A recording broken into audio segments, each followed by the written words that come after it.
Lord. హల్లెలూయా. దేవుని అతి శ్రేష్టమైన నామానికి స్తుతి కలుగునుగాక. ఆమెన్. ఉదయకాలపు మన్నా అనే ఈ కార్యక్రమాన్ని చూస్తున్న మీ అందరికీ ప్రభు పేరిట ప్రత్యేకమైన వందనాలు తెలియజేస్తూ ఉన్నాను. పరిశుద్ధ గ్రంథంలో నుంచి ఒక వాక్య భాగాన్ని మనం చదువుకొని ధ్యానం చేసుకుందాం. 119వ కీర్తన 50వ వచనాన్ని మనం చదువుకుందాం.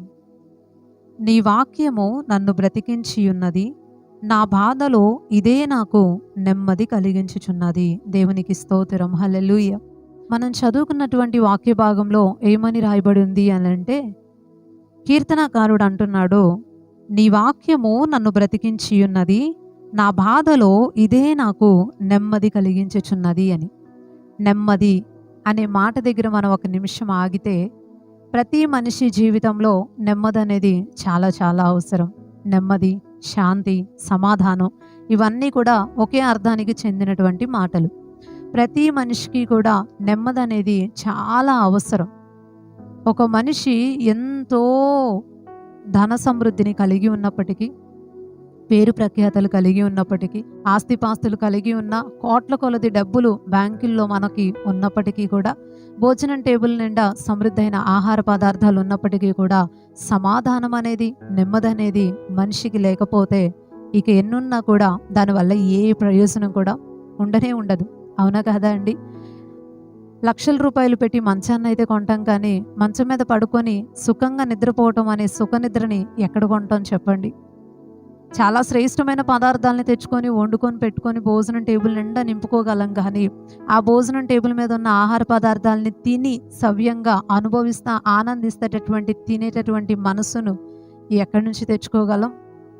చాలా ఆస్తిపాస్తులు ఉండొచ్చు, చాలా పేరు ప్రఖ్యాతులు ఉండొచ్చు, కానీ ఆ మనిషి విలువగా బ్రతకటానికి కావలసినటువంటి కుటుంబ సమాధానం, అంతరంగ సమాధానం ఎక్కడి నుంచి వస్తుంది?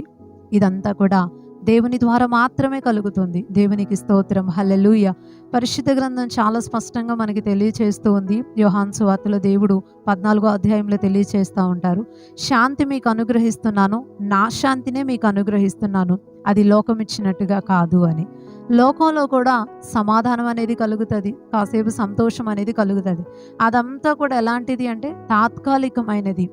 ఒక వస్తువు కొన్నప్పుడు, ఒక వస్త్రాన్ని ధరించినప్పుడు, ఒక శ్రేష్టమైన ఆహార పదార్థాలని తిన్నప్పుడు, లేదా ఒక వ్యక్తి పొగిడినప్పుడో ఏదో ఒక రీతిలో మనసు కాస్త తేటపడటం అనేది, ఆనందపడటం అనేది జరుగుతూ ఉంటుంది. కానీ అదంతా కూడా తాత్కాలికమే. కాసేపు అది పక్కకి వెళ్ళిపోయిన తర్వాత, ఆ వస్త్రం పాతబడిపోయిన తర్వాత, ఆ వాహనం పాతదైపోయిన తర్వాత, లేకపోతే మనం చెప్పుకున్న విషయాలన్నీ కూడా కొన్ని రోజులు గడిచిపోయిన తర్వాత యథావిధిగానే మన జీవితంలో సమాధానాన్ని కోల్పోతాం. చాలామంది సమాధానం కోసం ఎన్నో రకాలైన ప్రయత్నాలు చేస్తారు. ఇక్కడికి ఎందుకు వచ్చి కూర్చున్నారండి? ఈ పని ఎందుకు చేస్తున్నారండి? ఇలాంటి వాటిల్లోకి ఎందుకు ఇన్వాల్వ్ అయ్యారండి అంటే సమాధానం కోసం అండి. మనశ్శాంతి లేదండి, మనశ్శాంతి కోసం దీన్ని తీసుకుంటున్నాను, మనశ్శాంతి కోసం ఈ స్థలానికి వస్తున్నాను, మనశ్శాంతి కోసం ఈ నవ్వే ప్రోగ్రాం చూస్తున్నాను, మనశ్శాంతి కోసం ఈ ఆహ్లాదకరమైన స్థలానికి వస్తున్నాను అని చెప్పేవారు మనకి చాలామంది కనపడుతూ ఉంటారు. కానీ వారికి మనశ్శాంతి అది తీసుకున్నప్పుడు, అది చూసినప్పుడు, అక్కడికి వెళ్ళినప్పుడు మాత్రమే కలుగుతుంది కాసేపు. మళ్ళీ అదంతా నార్మల్గా అయిపోయిన తర్వాత, అక్కడి నుంచి తిరిగి వచ్చిన తర్వాత, మనం తీసుకున్నది అయిపోయిన తర్వాత మళ్ళీ యథావిధిగా బాధలే గుర్తొస్తూ ఉంటాయి, కష్టాలే గుర్తొస్తూ ఉంటాయి, వేదనలే గుర్తొస్తూ ఉంటాయి, నెమ్మది అనేది ఎగిరిపోతూ ఉంటుంది. కానీ దేవుడిచ్చే సమాధానం మాత్రం ఎప్పటికీ కూడా శాశ్వతంగా ఉండిపోతుంది. దేవునికి స్తోత్రం. హల్లెలూయా. శాశ్వతమైన సమాధానాన్ని దేవుడిస్తాడు. కీర్తనకారుడు అదే అంటున్నాడు. అయితే దేవుని సమాధానం మనకు ఎలా కలుగుతుంది అంటే, దేవుడే డైరెక్ట్గా దిగొచ్చి మనకేమీ డైరెక్ట్గా చెప్పి, డైరెక్ట్గా ఆదరించి అట్లా చేయడు. అలా కొన్ని సందర్భాల్లో జరుగుతాయి, రేరుగా జరుగుతూ ఉంటాయి. కానీ దేవుడు ఎలా మనల్ని ఆదరిస్తాడు, ఎలా మనకి నెమ్మదినిస్తాడు అంటే కీర్తనకారుడు చాలా స్పష్టంగా చెప్పాడు, నీ వాక్యము నన్ను బ్రతికించి ఉన్నది. అంటే నేను ఈరోజు బ్రతికి ఉన్నానంటే దానికి కారణం నీ వాక్యమేనయ్యా. దాని వలనే నేను ఈరోజు బ్రతికి ఉన్నాను.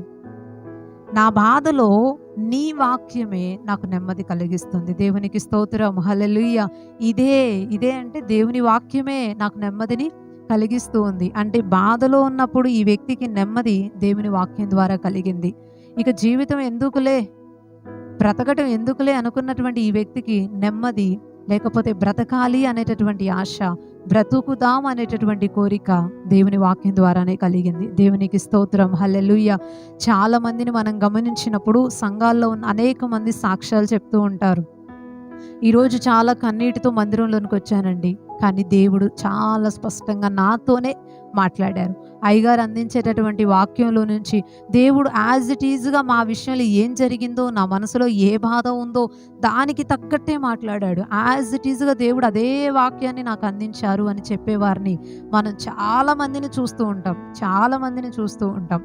దేవుని వాక్యం అండి ప్రతి మనిషిని ఆదరిస్తుంది. దేవుని వాక్యం ప్రతి మనిషికి కూడా నెమ్మదిని కలిగిస్తూ ఉంటుంది. ఎంతోమంది జీవితాలను మార్చింది, ఎంతోమంది జీవితాలలో సమాధానాన్ని ఏర్పాటు చేసింది దేవుని వాక్యమే.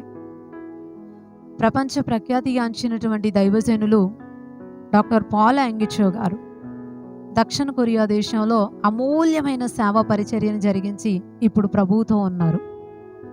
ఆ మంచి దైవజనుడి గురించి తెలియని వాళ్ళు అనేవాళ్ళు క్రైస్తవ్యంలో ఎవ్వరూ ఉండరు. గొప్ప దైవజనుడు ఆయన. ఆయన ప్రభువుని నమ్ముకోకముందు ఆయనకి క్షయవ్యాధి వచ్చిందని ప్రజలందరూ కూడా ఒక అంటరాని వ్యక్తిని చూసినట్టుగా చూసి ఒంటరిగా ఉంచేసి భోజనం టయానికి భోజనం ఒక పళ్ళెంలో పెడతాం, ఆ డోర్ దగ్గర పెట్టేయటం, వాటర్ డోర్ దగ్గర పెట్టేయటం, ఏది ఆయన తీసుకున్నది వీళ్ళు తీసుకోవడానికి లేదు, అంటుకోవటానికి లేదు, దగ్గరికి వెళ్ళటానికి లేదు, మాట్లాడటానికి లేదు, కాసేపు ఈయన సంతోషంగా బయట సమయం గడపటానికి లేదు. రూమ్లోనే డాక్టర్లు చెప్పేశారు, కొన్ని నెలల్లో నువ్వు చనిపోతున్నావయ్యా, నీకేం కావాలో దాన్ని చక్కగా అనుభవించేయి, తినేసేయి, ఆనందపడిపో, ఇక నీకేం కావాలో అది చేసేసుకో, అయిపోయింది నీ టైము, నీ వ్యాధి ముదిరిపోయింది, ఇక నీ జీవితం క్లోజ్ అయిపోతుంది అని డాక్టర్స్ చెప్పారు. ఆ దైవజనుడు ప్రభువుని నమ్ముకోలేదు కాబట్టి రూమ్లో కూర్చొని ఒంటరిగా ప్రజలందరి చేత ద్వేషించబడిన వాడే బాధతో ఒంటరిగా మిగిలిపోయి రూమ్లో ఉండిపోయాడు. అలా కన్నీరు పెట్టుకుంటూ బాధపడిపోతూ దుఃఖంలో ఉన్నటువంటి ఆ దైవజనుడి దగ్గరికి ఒక చిన్న పాప వచ్చింది. ఆ చిన్న పాప వచ్చి డోర్ తట్టి, అంకుల్ మీకు ఇది ఇవ్వటానికి వచ్చాను అని పరిశుద్ధ గ్రంథాన్ని ఆ దైవజనుడికి అందించింది. క్రొత్త నిబంధన బైబిల్ ఆ దైవజనుడికి ఇచ్చింది. ఆయన ఇదేంటి అని చెప్పేసి ఆ తీసుకొచ్చిన చిన్న పాప అని కూడా చూడకుండా, అమ్మాయి వయసును బట్టి కూడా చూడకుండా, బైబిల్ని చూడగానే ఇతనికి ఎక్కడ లేని కోపం వచ్చేసి విస్ఫుటంగా ఆ అమ్మాయి మీద అరిచేసి ఆ బుక్ని, అంటే ఆ బైబిల్ గ్రంథాన్ని, ఆ క్రొత్త నిబంధన బైబిల్ గ్రంథాన్ని బయటికి ఇసిరేశాడు. ఆ చిన్న పాప బాధపడుతూ అక్కడి నుంచి వెళ్ళిపోయింది. మళ్ళీ వచ్చింది రెండో రోజు. ఆయన తిట్టినప్పటికీ కూడా ఆయన చాలా ఇబ్బందిలో ఉన్నారని గమనించిన ఈ పాప ఈ బైబిల్ చదవాలి అంకుల్ అని చెప్పేసి ఆశతో వచ్చి మళ్ళీ ఇచ్చింది. మళ్ళీ అదే విధిగా చేశారు. మళ్ళీ వచ్చింది, మళ్ళీ అదే విధిగా చేశారు. తిట్టి పంపించేస్తా ఉన్నారు. అలా కొద్ది రోజులు అయిపోయిన తర్వాత ఆ దైవజనుడు ఆ బైబిల్ గ్రంథాన్ని అలా చేస్తూ ఉన్నప్పుడు, ఆ అమ్మాయిని అలా దూషిస్తూ ఉన్నప్పుడు, నువ్వు ఇంకొకసారి నా దగ్గరికి రావద్దు అని చెప్పి గట్టిగా మాట్లాడినప్పుడు ఆ చిన్న పాప ఏడవటం మొదలుపెట్టింది. వెంటనే ఈ దైవజనుడు మనసు కరిగిపోయి, ఎందుకమ్మా ఎందుకు ఏడుస్తున్నావు, ఏడవబాకు, ఇప్పుడు నేనేం చేయాలి, నీ కోసం ఏం చేయాలి, ఈ పుస్తకం చదవాలి అంతే కదా, నేను చదువుతానులే అని చెప్పేసి ఆ క్రొత్త నిబంధన బైబిల్ తీసుకొని ఒక్కసారి చదవండి అంకుల్, నా కోసం ఒక్కసారి బైబిల్ గ్రంథాన్ని, ఈ యొక్క పుస్తకాన్ని చదవండి అని చెప్పేసి ఇచ్చేసి వెళ్ళిపోయింది. ఆ చిన్న పాప వెళ్ళిన తర్వాత ఈ దైవజనుడు రూమ్లోకి వెళ్ళిపోయి ఆ క్రొత్త నిబంధన బైబిల్ గ్రంథాన్ని ఓపెన్ చేసి చదవటం ప్రారంభించారు. ఆయన స్టార్టింగ్ చదువుతూ ఉన్నప్పుడు ఏంటిది ఇలాగుందేంటి అని చెప్పి అనిపించింది. కానీ ముందుకు వెళ్ళిపోయిన తర్వాత, చదువుతూ ఉన్న తర్వాత దేవుడు ఎంత శక్తిమంతుడో, ఎంతమందిని దేవుడు బాగు చేశాడో, చనిపోయిన వ్యక్తుల్ని ఎలా తిరిగి లేపాడో, యేసు ప్రభు దగ్గరకు వచ్చిన ప్రతి వ్యక్తికి ఎలాగ స్వస్థత కలిగిందో, నెమ్మది లేక ఒంటరితనంతో బాధతో కుమిలిపోతూ అల్లాడుతున్నటువంటి వ్యక్తులకి నెమ్మది ఎలా దొరికిందో, ఈ వ్యక్తి ఆ క్రొత్త నిబంధనను చదివి అనేక మంది జీవితాల్లో దేవుడు చేసిన కార్యాలను గుర్తు చేసుకొని ఆ విషయాన్ని తెలుసుకొని, దేవా నువ్వు ఇంత శక్తిమంతుడువా, నాకు తెలియలేదయ్యా, నాకు కూడా ఈ యొక్క కలిగిన ఈ క్షయవ్యాధి కనుక నయమైపోతే నన్ను కూడా నువ్వు స్వస్థపరిస్తే నేను నీ పని చేస్తానయ్యా, నీ కొరకు బ్రతుకుతానయ్యా, బ్రతికినంతకాలం ఈ జీవితం అంతా నీకే ఖర్చు పెడతాను అని ఆయన వెంటనే ఈ మాటల్ని చదివిన వెంటనే ప్రార్థన చేసుకుంటా ప్రభు పాదాలు పట్టుకోగానే గొప్ప వెలుగు ఆయన రూమ్ అంతా కూడా నిండిపోయి ఆ దైవజనుడిని దేవుడు దర్శించి మాట్లాడి సంపూర్ణ స్వస్థతని అనుగ్రహించినట్లుగా ఆ దైవజనుడు సాక్ష్యం ఇచ్చాడు. దేవునికి స్తోత్రం, హల్లెలూయా.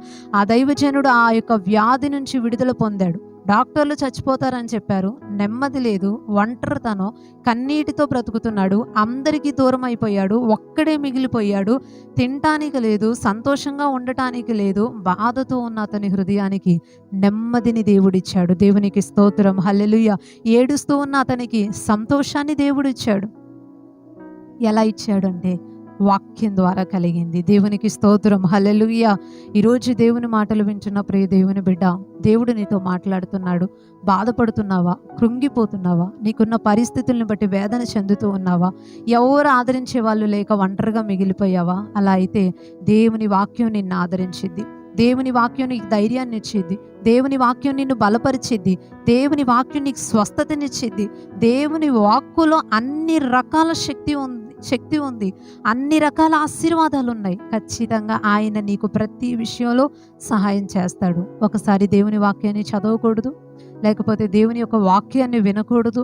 పరిశుద్ధ గ్రంథం చాలా అమూల్యమైన గ్రంథం, శ్రేష్టమైన గ్రంథం.